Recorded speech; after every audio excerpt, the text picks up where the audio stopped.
오늘 같은 경우에는 어떤 내용들을 좀 다뤄볼까요? 네, 오늘은 뭐 매크로 지표 그리고 온체인 데이터들을 살펴보면서 가상자산 시장 현황 좀 살펴보는 시간을 가져보도록 하겠습니다.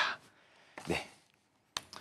네, 먼저 가상자산 시장 현황입니다. 지금 가져온 데이터는요, 이제 한 달 기준입니다. 그래서 한 달 전보다 지금 가격이 어느 정도의 변동이 있었나라고 보시면은요, 대부분 초록색입니다. 미국 같은 경우는 초록색이 이제 올랐을 때 초록색을 나타내고 떨어졌을 때 빨간색으로 나타내는데요.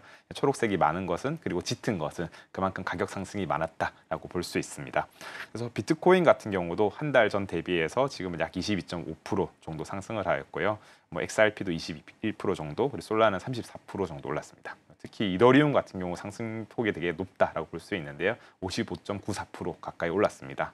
이제 그만큼 한 달 전에는 좀 시장이 많이 좋지 않은 시기였지 않나라고 오히려 역으로 해석할 수도 있고요. 지금은 조금 더 그래도 그 투심을 회복하는 움직임에 들어왔다 정도로 해석을 할 수 있습니다. 이것은 결국에 관세에 대한 불확실성 이런 것이 좀 해소가 되고 있는 움직임 때문에 이런 가상자산 시장에도 좀 영향이 있었다라고 볼 수 있고요. 이제 앞으로 이제 관세에 대해서 90일간 유예되어 있는 기간들이 있지 않습니까? 그래서 그 기간 동안에는 어느 정도 좀 긍정적인 움직임이 나타나지 않을까라고 바라볼 수 있습니다. 네, 다음으로 비트코인 현물 ETF 현황도 말씀드리겠습니다. 사실 비트코인 현물 ETF의 유입 유출에 따라 가지고 이런 가상자산 시장 현황에 대한 투자 심리 이런 것들도 파악할 수 있다라고 볼 수 있는데요. 이렇게 좀 순유입이 많이 지속되면은 그만큼 좀 가격 상승이 좀 따라오는 경향이 있다라는 것을 해석할 수 있습니다. 그래서 지난 연말 또는 올 초 같은 경우는 이제 하락이 좀 많이 있었는데요. 그 시기에도 순유출이 많았었고요. 지금 보시면은 4월 초를 기점으로 해서 이제 순유입으로 좀 많이 전환이 되었습니다. 이후에 이렇게 가격도 좀 상승세를 나타내고 있다라는 것을 볼 수 있고, 이러한 순유입 흐름이 좀 지속될수록 더욱더 좀 가격은 상승할 수 있는 여지가 있다라고 바라볼 수 있고, 지난 비트코인 전고점이 10만 9천 달러 정도입니다. 10만 9천 달러 정도인데요. 지금 한 10만 1천 달러에서 10만 4천 5천 달러 계속 왔다 갔다 하면서 행보세를 보이고 있습니다. 그래서 순유입세가 좀 계속 지속이 된다 하면은 아마 10만 9천 달러를 뚫고 이러한 신고가를 좀 갱신할 여지도 있지 않을까라는 것을 바라보고 있습니다. 네, 다음은 이더리움 현물 ETF 유입 유출 현황도 말씀드리겠습니다. 이더리움 ETF 유입 유출 현황도 최근 들어서 순유입 흐름으로 좀 전환이 되었습니다. 그에 따라서 이더리움 가격이 좀 급등하는 이런 움직임도 가져왔는데요.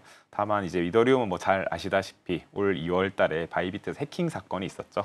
이후에 이제 지속적으로 좀 투자 심리를 회복하지 못하면서 계속 순유출이 지속되었습니다. 그러면서 이제 좀 가격도 거의 4,000달러 가까웠던 게 거의 1,500달러까지 빠지면서 되게 많은 좀 안 좋은 그런 움직임이 있었는데요. 지금 이렇게 좀 회복이 되고 있으면서 좀 긍정적인 분위기를 좀 할 수 있지 않을까 볼 수 있습니다. 이더리움 같은 경우는 5월 7일에 팩트라 업그레이드가 적용이 되었습니다. 그 적용이 되면서 이러한 수수료도 좀 절감이 되고 속도도 좀 빨라질 수 있고 이런 것들에 대한 여지가 많이 나타나고 있기 때문에 그것이 좀 어떻게 활용되면서 수요를 좀 견인하는지 이런 것들의 흐름들도 좀 잘 지켜봐야 되지 않을까 생각을 하고 있습니다. 네, 조금 더 살펴보도록 하겠습니다. 일단 글로벌 통화량과 비트코인 가격도 좀 빠질 수 없는 부분 중 하나라고 저는 생각을 하고 있습니다. 그래서 최근 1년간의 상관관계에 대한 분석은 보통 90% 이상의 상관관계가 있다. 때로는 94%까지 올라가기도 하였다라고 볼 수 있는데요.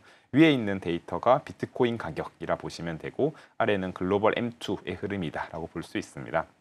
그래서 단기 고점, 단기 저점들을 제가 이렇게 색깔별로 좀 구분을 해서 만들어 놓았고요. 그래서 이제 아래쪽에 있던 글로벌 M2가 먼저 움직이고 이제 비트코인 가격이 한 후행하고 있는 이런 움직임을 볼 수 있고, 색깔별로 보시면은 한 약 2개월 또는 3개월 정도의 시차를 두고 있다라고 볼 수 있습니다.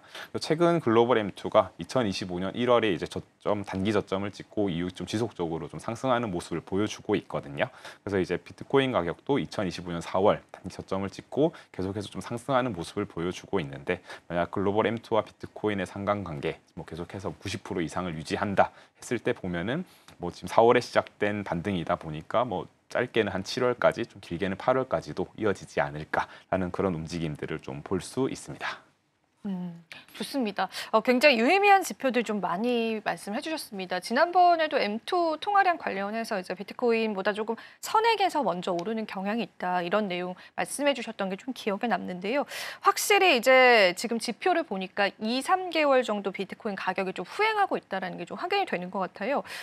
사실 이제 지금까지도 우상향했기 때문에 비트코인 역시도 우상향의 패턴을 좀 기대해 볼 수 있겠고요. 아마 이번 여름인 7, 8월 달까지는 우리가 비트코인 우상향에 관해서 긍정적으로 바라보면 좋을 것 같습니다.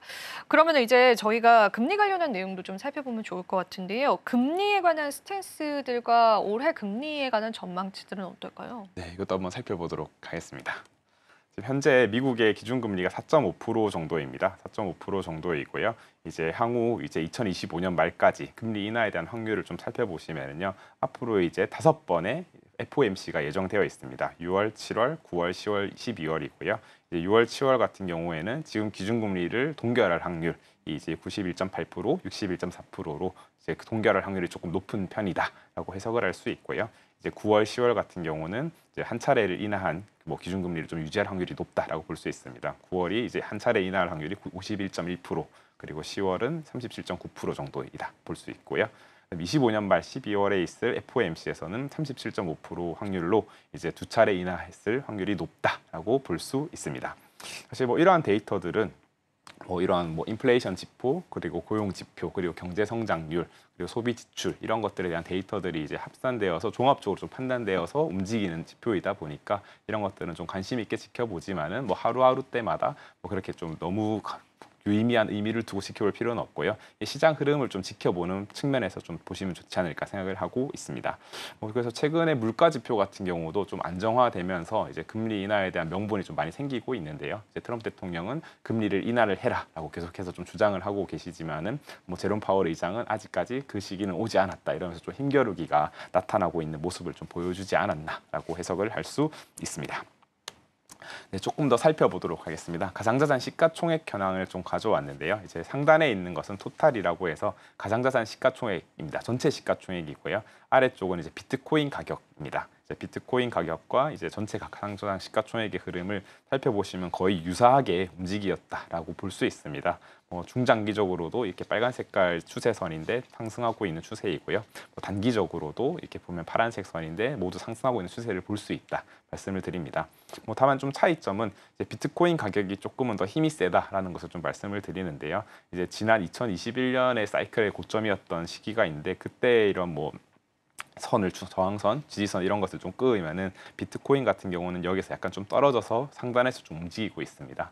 다만 전체 시가총액 같은 경우는 이제 그 상단 사이클에서 걸쳐가지고 좀 반등하는 움직임을 나타냈다라고 볼 수 있고 때문에 이런 것들이 좀 비트코인이 먼저 선행을 하고 이후에 좀 메이저 코인들 움직이고 그 다음에 좀 시가총액이 낮은 중소형 코인들이 움직이는 것은 시장의 특성이다라는 것을 좀 인지하시고 좀 투자를 해보시면 도움이 되시지 않을까라고 생각을 합니다.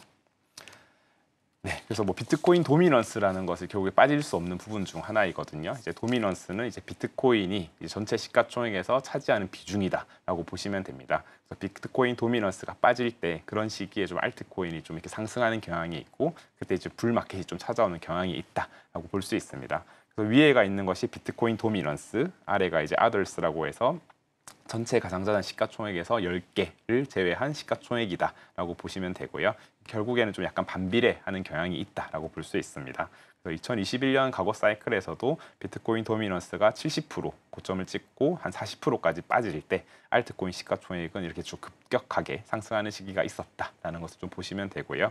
현재 같은 경우도 2023년부터 해서 비트코인 도미넌스는 꾸준히 상승을 하고 있습니다. 이 와중에 비트코인 도미넌스는 단기적으로 좀 하락 추세에 지금 좀 접어들었는데요. 이 시기에 오히려 알트코인의 시가총액은 더욱더 좀 상승하는 시기를 좀 보여주었다라는 것을 보시면서 지금은 이렇게 좀 반비례하는 경향이 있다라는 것을 좀 보시면 됩니다. 네. 비트코인 도미넌스를 통해서 좀 볼 수 있는 게 또 알트코인 시즌 인덱스라는 것이 있습니다. 이것이 결국에는 알트코인 시즌인지 또는 비트코인 시즌인지 이런 것을 좀 볼 수 있는 지표다라고 볼 수 있고요.